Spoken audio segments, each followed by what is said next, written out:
Je vous parle et je vous présente des choses surnaturelles. L'intervention surnaturelle de Dieu. La manière dont Dieu peut envoyer des fonds sur tes comptes. Dieu peut multiplier ton pain à la maison. Dieu peut faire en sorte que ton carburant ne finisse pas dans ta voiture. Vous allez vivre, mes amis, des choses surnaturelles. Le surnaturel va devenir ton quotidien. Parce que tu marches avec un grand Dieu. Mais tant que tu es païen, tu ne peux pas vivre le surnaturel de Dieu. Tu vas avoir des expériences parce que Dieu fait du bien à tout le monde, mais tu ne peux pas vivre le surnaturel de Dieu. Si tu veux vivre la vie de Dieu, il faut que tu te convertisses. Il faut que tu naisses de nouveau. Il faut que tu arrêtes ta vie. Il faut que tu comprennes que le péché t'amène en enfer. Il faut que tu comprennes que le péché te sépare de ton Créateur. Il faut que tu comprennes que voler, tricher, mentir, commettre l'impudicité, l'adultère, ça te loigne de ton Créateur.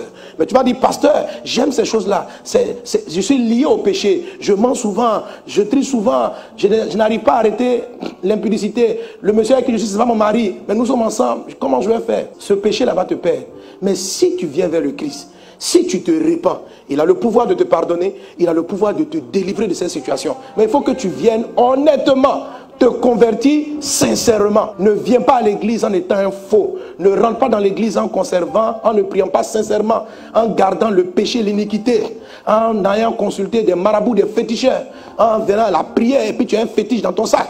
Non. Alléluia. Ces choses vont te perdre. Tu ne peux pas associer Dieu avec le diable. Alors on va se passer ça, on n'a qu'à prier un peu, on va mettre un peu de Dieu, mais il paraît qu'il y a un féticheur qui est bon là-bas aussi, on va faire un peu de fétiche à côté. Non, ça va te donner des maladies. Si tu décides de marcher avec le Christ, marche avec le Christ, vis avec le Christ, sors de la vie du péché, choisis le Christ. Ça peut être compliqué pour toi, tu dis Seigneur, aide-moi, sors-moi de là.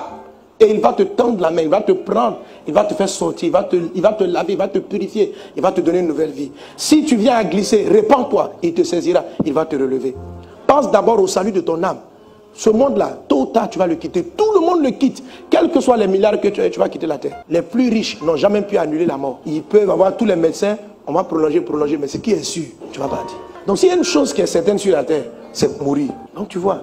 Et qu'est-ce que tu diras à Dieu après ta mort? Les adultères ne vont pas aller au ciel, les menteurs ne seront pas sauvés. Peu importe le prêtre ou le pasteur qui prie pour toi, ça ne change pas la parole de Dieu. Il n'y a pas de requiem, il n'y a pas de messe où on va prier, tu as vécu mal, on prie et puis subitement tu quittes l'enfer et puis tu retournes au paradis. Ce n'est pas possible. Il n'y a pas de corruption au ciel. Donc ceux qui n'ont pas l'argent pour payer les messes, comment ils vont faire? Le gars n'a pas l'argent. Pour qu'on prie pour qu'il transite. Il va faire comment? Donc Dieu aussi au ciel, ceux qui peuvent faire une messe sont favorisés, ceux qui ne peuvent pas faire sont défavorisés. Non.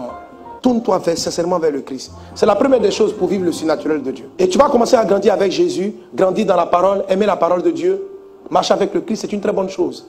Alléluia, grandis dans ta foi, deviens mûr dans ta foi. Et à un moment donné, dans son système de progression, tu vas sentir cette soif d'aller plus loin. C'est la soif qui conduit à la dimension de l'épouse.